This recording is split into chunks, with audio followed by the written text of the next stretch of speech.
यानंतर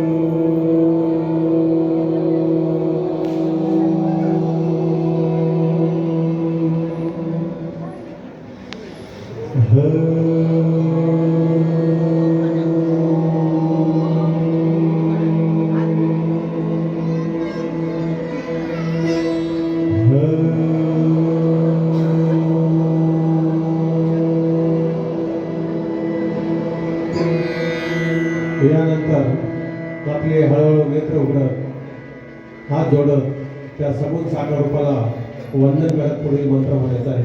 वक्रतुंड महाकाय सूर्यकोटी समप्रभ निर्विघ्नं कुरु देव सर्वकार्येषु सर्वदा गुरुर्ब्रह्मा गुरुर्विष्णु गुरुर्देवो महेश्वरा गुरुः साक्षात् परब्रह्म तस्मै श्री गुरवे नमः.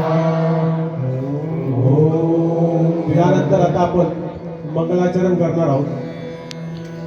ओम भद्रं कर्णेषु शून्याम देवा भद्रं पश्येमाक्षभिर्यजत्रा स्थिरैरङ्गैः तुष्टुवासस्तनूभिः वेशं देवहितं यदायुः. ओम स्वस्ति न इंद्र वृद्धश्रवा स्वस्ति न पूषा विश्ववेदा स्वस्ति नस्तारिक्ष अरिष्टनेमि स्वस्ति नः बृहस्पतिर्दधातु. ओम शांती शांती शांती. हे मंगलाचरण अथर्वशीर्षाचा प्रारंभ करण्यापूर्वी त्या ओंकार स्वरूपाला त्या परब्रह्माला आपण प्रार्थना करतो की ओम भद्रं कर्णेषु शृणुयाम देवा, म्हणजे हे देवा माझ्या कानाने मंगल ते ऐकू येऊ दे, माझ्या डोळ्याने मंगल ते पाहू दे, माझ्या हाताने मंगल असं सत्कर्म घडू दे आणि मी जे जे अंतःकरणात धारण करावं तेही मंगल असू दे, अशी प्रार्थना देवाला आपण केली. आणि आता आपण प्रत्यक्ष अथर्वशीर्षाला सुरुवात करणार आहोत. बुद्धीची चंचलता नाहीशी करून मनाला स्थिरता ज्याच्यामुळे प्राप्त होते त्याला अथर्वशीर्ष म्हणतात. ज्याच्या योगाने भगवंताची स्तुती केली जाते त्याला स्तोत्र म्हणतात. आणि असं हे दिव्य भव्य स्तोत्राचं आता आपण सामूहिक पठण करणार आहोत. गणपती जो सर्वांचा अधिपती आहे तो गणपती. गण म्हणजे समूह. आज आपण देवाच्या योगाने समूहाने इथं बसलेलो आहोत. त्या सृष्टीतील प्रत्येक गण हा गण आहे आणि या गणांचा जो अधिपती आहे तो गणपती. आणि या गणपतीचे आपण सर्व मिळून आता सामूहिक सेवा करणार आहे ती म्हणजे श्री गणपती अथर्वशीर्षाच्या पठणाने. ह्या अथर्वशीर्षातील एक एक अक्षर हे मंत्र स्वरूप आहे आणि ईश्वराची सारी शक्ती त्याच्या मंत्रात सामावलेली आहे. म्हणून अत्यंत प्रेमाने अत्यंत श्रद्धेने याचा आपण सर्व मिळून सगायन करण्याचा प्रयत्न करूया. गणपती बाप्पा मोरया, मंगल मूर्ती मोरया. आता आपण प्रत्यक्ष सुरुवात करूया. याच्या श्रवणानेच कोटी जन्माचे पाप नष्ट होतात, पुण्याची प्राप्ती होते. जो चतुर्थीच्या दिवशी या अथर्वशीर्षाचं पठण करतो तो यशवान कीर्तिवान गुणवान ज्ञानवान होतो. धर्म अर्थ काम मोक्ष या पुरुषार्थाची त्याला प्राप्ती होते. सर्वात महत्वाचं जर भौतिक विचार केला तर वाणीला गोडवा निर्माण होतो, मनात आत्मविश्वास जागृत होतो, मनुष्य निर्भय होतो. असं हे सर्वपरी सर्व अंगाने मनुष्याच्या कल्याणासाठी अत्यंत उपयुक्त असे स्तोत्र ते आता आपण प्रत्यक्ष पठण करूया. गणपती बाप्पा हरि ओम नमस्ते गणपतये त्वमेव प्रत्यक्षं तत्त्वमसि तमेव केवलं कर्तासि तमेव केवलं धर्तासि तमेव केवलं हर्तासि तमेव सर्वं ब्रह्मासि.